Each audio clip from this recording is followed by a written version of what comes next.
Good morning दोस्तों, एक बार फिर से स्वागत है आपका हमारे यूट्यूब चैनल पर। हम आपके लिए लेकर आए हैं देश विदेश की तमाम बड़ी खबरें।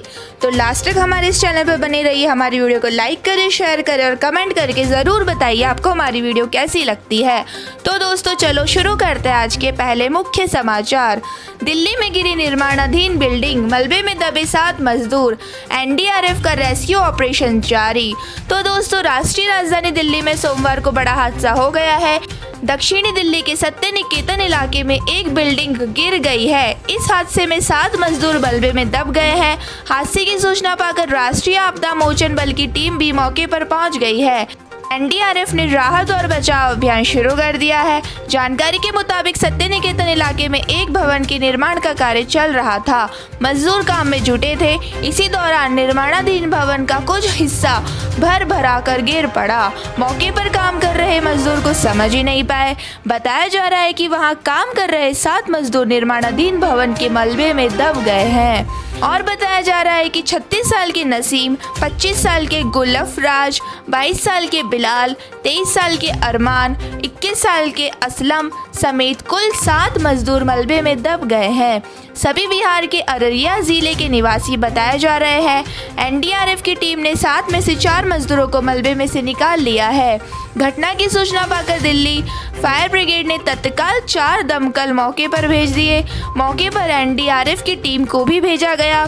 मौके पर पहुंची एनडीआरएफ की टीम ने कटर्स और अन्य उपकरणों की सहायता से राहत और बचाव कार्य शुरू कर दिया और 4 मजदूरों को मलबे से रेस्क्यू किया जा चुका है। मलबा हटाने में जेसीबी का भी उपयोग किया जा रहा है। हादसे को लेकर नसीम के परिजनों ने कहा कि हमें फोन कॉल के जरिए हादसे की सूचना मिली। हादसे कैसे हुआ, इस संबंध में हमें कोई जानकारी नहीं है। दिल्ली के मुख्यमंत्री अरविंद केजरीवाल ने ट्वीट कर हादसे पर दुख जताया है। अरविंद केजरीवाल ने ट्वीट कर हादसे पर दुख जताते हुए कहा है कि जिला प्रशासन राहत और बचाव के काम में जुटा है। इसी के साथ दोस्तों चलते हैं आज के अगले मुख्य समाचार की ओर। राजस्थान सीएम अशोक गहलोत की इफ्तार पार्टी में छबड़ा हिंसा का आरोपी शामिल, बीजेपी नेता कटारिया ने उठाए सवाल।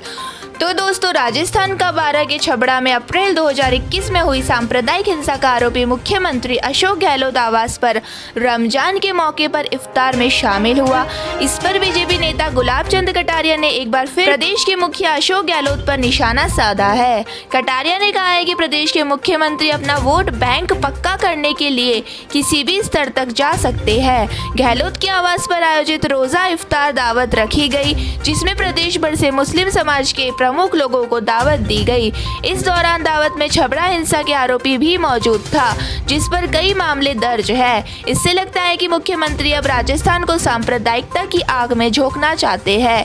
ऐसे अपराधी को आपके यहाँ साथ बैठने वाले पर कार्रवाई करे, साथ ही प्रदेश की जनता से क्षमा याचना कर खेद प्रकट करे। तो दोस्तों राजस्थान के 12 के छबरा जिले में 11 अप्रैल 2021 को सांप्रदायिक हिंसा भड़क गई थी। छबरा कस्बे में 2 युवकों की छुरा घोंपकर हत्या के बाद भड़की सांप्रदायिक हिंसा के दौरान दर्जनों वाहनों और दुकानों में तोड़ा फोड़ के साथ आगजनी की गई थी।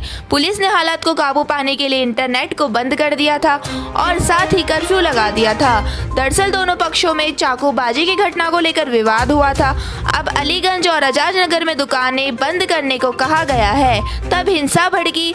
धरनाबाद circle, station road, Azad Nagar और अलीगंज क्षेत्र में करीब 10-12 दुकानों में आग लगा दी थी। इसी के साथ दोस्तों चलते हैं आज के अगले बड़े मुख्य समाचार की ओर। मुंबई, ना पानी दिया ना बाथरूम जाने दिया, नवनीत राणा की चिट्ठी पर लोकसभा सचिवालय ने 24 घंटे में मांगी रिपोर्ट।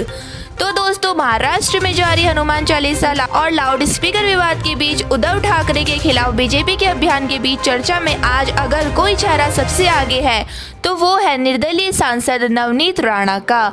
साउथ इंडियन की फिल्मों की पूर्व एक्ट्रेस और सांसद नवनीत राणा ने मुख्यमंत्री उद्धव ठाकरे के घर पर हनुमान चालीसा की पाठ का ऐलान किया। शिव सैनिकों ने जमकर बवाल काटा। इसके बाद महाराष्ट्र की पुलिस ने कई केस दर्ज किए और सांसद नवनीत राणा और उनके पति विधायक रवि राणा को गिरफ्तार करके जेल पहुंचा दिया। अब नवनीत राणा ने लोकसभा स्पीकर को चिट्ठी लिखकर उद्धव सरकार और महाराष्ट्र पुलिस पर कई आरोप लगाए हैं। वहीं इस पर लोकसभा सचिवालय ने महाराष्ट्र सरकार से 24 घंटे के अंदर रिपोर्ट मांगी है। नवनीत राणा ने लोकसभा स्पीकर ओम बिरला को चिट्ठी लिखी है। इसमें नवनीत का दर्द छलका है। नवनीत राणा ने चिट्ठी में लिखा है कि मुझे 23 तारीख को पुलिस स्टेशन ले जाया गया। 23 अप्रैल को मुझे पूरी रात पुलिस स्टेशन में ही गुजारनी पड़ी।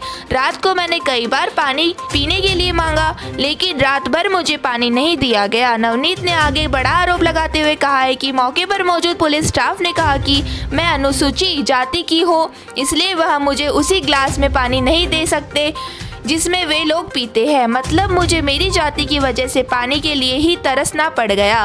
मैं यह जोर देकर कहना चाहती हूँ कि मेरी जाति की वजह से मुझे बुनियादी मानवाधिकारों से वंचित रखा गया। नवनीत आगे कहानी कहती है कि मुझे रात को बाथरूम जाना था, लेकिन पुलिस स्टाफ ने मेरी इस मांग पर भी कोई ध्यान नहीं दिया।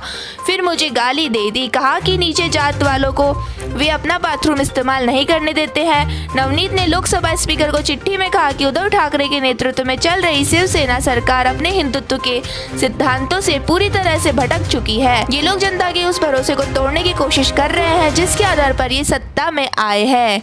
इसी के साथ दोस्तों चलते हैं आज के अगले मुख्य समाचार की ओर। ग्वालियर में राजू बनकर इमरान ने जाल में फंसाया, फिर रेप, दरिंदगी, जान हिल जाएंगे। तो दोस्तों मध्य प्रदेश के ग्वालियर में युवती एक शख्स पर धर्म छुपाकर शादी करने और 2 भाइयों समेत एक मौलाना पर बलात्कार करने का आरोप लगाया है। मामला ग्वालियर के डबरा क्षेत्र का है।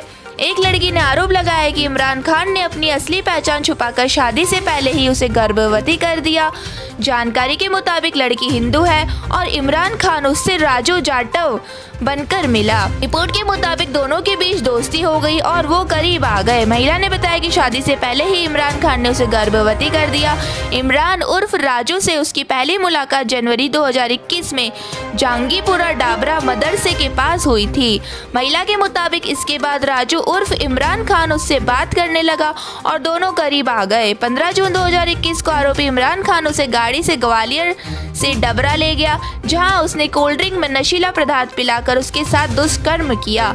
इसके बाद राजू उर्फ इमरान बेगम ने कहा कि यदि लोगों को शादी से पहले बच्चा होने की बात पता लगेगी तो सवाल उठेंगे, इसलिए उन्होंने जबरन उसका गर्भपात करा दिया।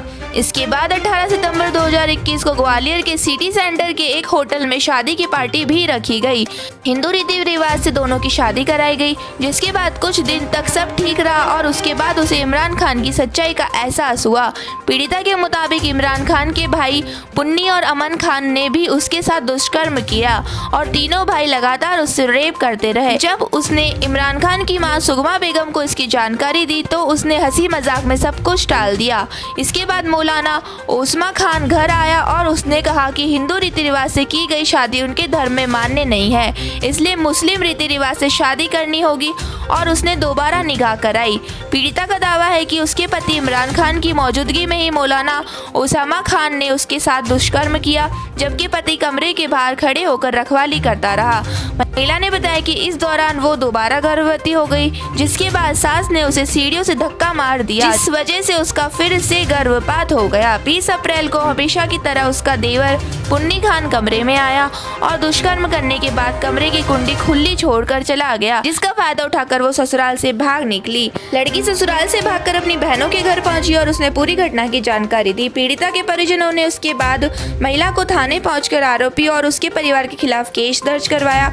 पुलिस ने इस मामले में युवती के कथित पति इमरान उर्फ राजू जाटव, सुगमा बेगम, देवर अमन, पुत्री और मौलाना ओसामा खान सहित 2 अज्ञात लोगों के खिलाफ जुर्म, दुष्कर्म, छेड़छाड़, बंधक बनाकर रखने के सहित कई धाराओं में केस दर्ज कर लिया गया है। इसी के साथ दोस्तों चलते हैं आज के अगले मुख्य समाचार की ओर। Rohit Sharma tweet IPL 2022। मुंबई के शर्मनाक प्रदर्शन पर भावुक हुए रोहित शर्मा ट्वीट कर लिखा, मैं टीम से प्यार करता हूं।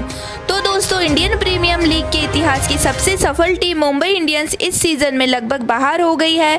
मुंबई ने अपने शुरुआती सभी 8 मैच गंवा दिए हैं, जो एक रिकॉर्ड है। इस शर्मनाक प्रदर्शन का कप्तान रोहित शर्मा इमोशनल हुए हैं और सोमवार को उन्होंने फैंस के लिए एक ट्वीट भी किया है। रोहित शर्मा ने अपने ट्वीट में लिखा है कि हमने इस टूर्नामेंट में अपना सर्वश्रेष्ठ प्रदर्शन नहीं किया है, लेकिन ऐसा होता है। खेल की दुनिया के कई दिग्गज इस तरह के फैज से निकले हैं, लेकिन मैं अपनी टीम और इसके माहौल से काफ़ी प्यार करता हूँ। मैं हमारे शुभ चिंतकों का शुक्रिया भी करना चाहता हूँ, जिन्होंने हम में विश्वास दिखाया और टीम के प्रति अटूट निष्ठा दिखाई है। इसी के साथ दोस्तों चलते हैं आज के अगले बड़े मुख्य समाचार की ओर। अभी तक कोरोना वायरस से बचे हुए लोगों के लिए आई बुरी खबर। तो दोस्तों कोरोना वायरस का ओमिक्रॉन वेरिएंट अभी भी पूरे दुनिया के लिए खतरा बना हुआ है। इस बीच वैज्ञानिकों ने ओमिक्रॉन के BA.1 वेरिएंट के खिलाफ कोविशील्ड वैक्सीन की क्षमता को लेकर भी चिंता जाहिर की है। एक रिपोर्ट के मुताबिक जिन लोगों को कोविशील्ड के दोनों डोज मिले हैं और वे पहले कभी संक्रमण का शिकार नहीं हुए, ओमिक्रॉन BA.1 वेरिएंट के खिलाफ उनकी न्यूट्रलाइजेशन पावर बहुत कम देखी गई है। ऐसे लोगों में इन्फेक्शन से रिकवर हो चुके और कोविशील्ड की दोनों डोज लेने वाले के मुकाबले ज्यादा खतरा देखा गया है। ICMR द्वारा कंडक्ट की गई स्टडी जल्द से जल्द बूस्टर डोज लेने की जरूरत की ओर इशारा करती है। इस रिसर्च के लिए कोविशील्ड की दूसरी डोज के 180 दिन बाद 24 कोरोना संक्रमित व्यक्तियों के सीरम सैंपल कलेक्ट किए गए।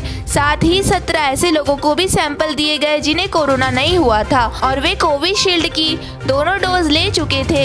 इन लोगों में कोविशील्ड की दोनों डोज लेने के बाद भी ओमिक्रॉन का संक्रमण पाया गया। तीसरे ग्रुप में ऐसे लोगों को शामिल किया गया था जो कोविशील्ड वैक्सीन के दोनों डोज लेने के बाद भी SARS के संपर्क में आए थे। इस ग्रुप में लोगों के सीरम सैंपल इन्फेक्शन के संपर्क में आने से 14 से 30 दिन बाद कलेक्ट किए गए थे। इनमें से केवल 21 मामलों के कंप्लीट जीनोम को फिर से प्राप्त किया जा सका।